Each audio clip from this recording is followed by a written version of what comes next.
Aku masih pemula, ajarin dong pu 10. Niam, Rizky, Hildan, pu 10.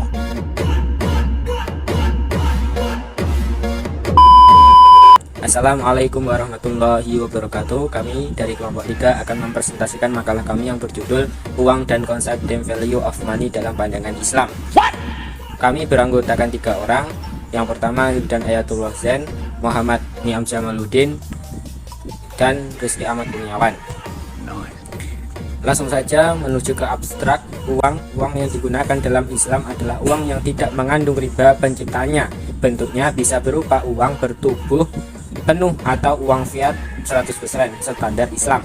Prinsip keduanya sama, yaitu membatasi penciptaan uang sehingga stabilitas nilai uang tetap terjaga. Uang kertas saat ini sah dan nyata-nyata ada menjadi alat pembayaran yang sah. Posisinya masih alat pembayaran yang sah sepanjang memenuhi syarat-syarat yang ditetapkan secara syariah, yaitu pemerintah harus menyatakan sebagai hal yang sah sebagai alat pembayaran. Pendahuluan. Uang adalah benda yang memiliki peranan penting dalam kehidupan manusia. Dalam skala global, uang memiliki peranan penting dalam aktivitas perekonomian dunia. Uang menjadi media pertukaran barang dan jasa internasional, serta uang menjadi dasar dari sistem moneter dunia.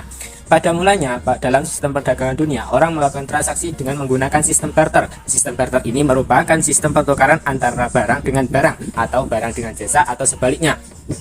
Tetapi sistem ini menimbulkan banyak kendala. Oleh karenanya, untuk mengatasi ditemukanlah penggunaan alat tukar yang lebih efisien dan efektif. Pembahasan selanjutnya yakni sejarah uang. Dalam sejarah, pada awalnya uang dipilih dari jenis komoditas yang tahan lama dan bernilai, yaitu emas dan perak. Uang standar emas nilainya lebih stabil sehingga dapat menjaga nilai tukar uang. Namun terbatas cadangannya, emas membuatnya sulit mengantisipasi tingkat perkembangan dan pertumbuhan ekonomi yang semakin rumit. Sedangkan uang kertas, jika dalam keadaan defisit, neraca pembayaran ditanggulangi dengan mencetak uang baru yang dapat mengakibatkan inflasi yang tinggi dan sulit dikontrol. Saat ini, uang tunai yang beredar umumnya masih berbentuk uang kertas dan uang logam. Sedangkan uang tidak tunai berkembang pesat dalam bentuk giro, tabungan, bahkan berkembang dalam bentuk internet banking, debit cards, ATM, dan lain sebagainya.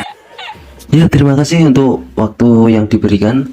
Untuk pembahasan selanjutnya yaitu mengenai fungsi uang dalam Islam.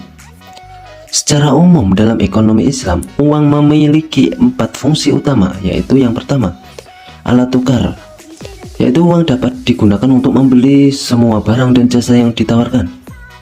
Yang kedua, satuan hitung, yaitu uang berfungsi sebagai satuan hitung yang menunjukkan nilai dari barang dan jasa yang diperjualbelikan. Yang ketiga, alat penyimpanan kekayaan, yaitu menyimpan sejumlah kekayaan senilai uang yang disimpan. Uang yang disimpan dapat berupa uang tunai atau uang yang disimpan di bank dalam bentuk rekening. Yang keempat, standar pencicilan utang. Nah, yaitu uang yang dapat mempermudah menentukan standar pencicilan utang piutang baik secara tunai maupun angsuran. Untuk pembahasan selanjutnya yaitu mengenai perubahan fungsi uang. Perubahan fungsi uang ada 3. Yang pertama ada commodity of money. Bisa disebut uang komoditas adalah alat tukar yang memiliki nilai komoditas apabila barang tersebut digunakan bukan sebagai uang. Yang kedua yaitu token money. Ketika uang logam masih digunakan sebagai uang resmi di dunia, ada beberapa pihak yang melihat kesempatan untuk mendapatkan keuntungan dari kepemilikan mereka terhadap emas dan perak, yaitu bank dan goldsmith, orang yang meminjamkan uang. Berdasarkan hal itu, bank dan goldsmith mengeluarkan tanda terima atau uang kertas yang kemudian menjadi medium of exchange. Yang ketiga yaitu deposit money. Semakin tingginya pertumbuhan industri, maka dalam rangka memenuhi kebutuhan yang semakin meningkat, maka akan mengakibatkan semakin tingginya kebutuhan uang dalam jumlah yang besar. Misalnya untuk pembangunan pabrik, pembelian mesin produksi, pembelian bahan baku dalam jumlah besar, dan transaksi antar negara dalam jumlah besar. Untuk itu diperlukan perubahan di bidang keuangan, terutama cara pembayaran melalui penggunaan cekui. Penggunaan cekui inilah yang selanjutnya muncul sebagai uang kiral, yaitu uang dikeluarkan oleh bank-bank komersial. Untuk pembahasan selanjutnya akan dijelaskan oleh rekan saya, Mas Hildan Ayatullah Zain. Waktu dan tempat dipersilahkan. Baiklah, saya selanjutnya akan menyampaikan macam-macam uang dalam ekonomi Islam, Yang ke-1, commodity money adalah alat tukar yang memiliki nilai komoditas apabila tidak digunakan sebagai uang. Yang kedua, uang yang dijamin atau fiduciary money adalah uang yang sudah tidak lagi dikaitkan dengan logam mulia seperti emas dan perak. Oleh karenanya, jenis uang ini sangat rentan mengakibatkan inflasi. Yang ketiga, uang bank atau deposit money adalah alat perintah tertulis untuk melakukan pemindahan uang. Yang selanjutnya adalah konsep time value of money dan cost of capital. Time value of money merupakan konsep yang nilai uangnya yang bertambah karena perjalanan waktu, bukan didasarkan pada aktivitas ekonomi apa yang dilakukan.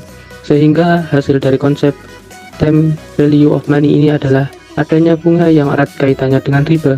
Dalam Islam, riba adalah haram. Dalam Al-Quran disebutkan bahwa nilai waktu itu ditentukan oleh keimanan, amal baik, saling nasihat-menasihati dalam kebenaran dan kesabaran. Hal ini terdapat pada Quran Surat Al-Asr ayat 1-3. Baiklah, yang terakhir adalah kesimpulan. Konsep time value of money dilatar belakangi oleh adanya anggapan hilangnya pemilik modal akan biaya kesempatan atau opportunity cost pada saat ia meminjamkan uang kepada pihak lain, sehingga pemilik modal membebankan nilai persentase tertentu sebagai kompensasinya kepada peminjam.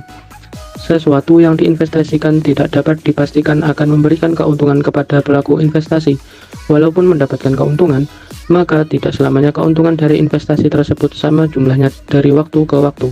Dalam investasi juga dimungkinkan untuk mendapatkan untung, rugi, dan imbas. Sekian presentasi dari kelompok kami. Terima kasih telah menyimak presentasi dari kelompok kami, dan jika ada salah kata, saya mewakili kelompok saya mengucapkan banyak-banyak mohon maaf kepada pendengar sekalian. Wassalamualaikum warahmatullahi wabarakatuh.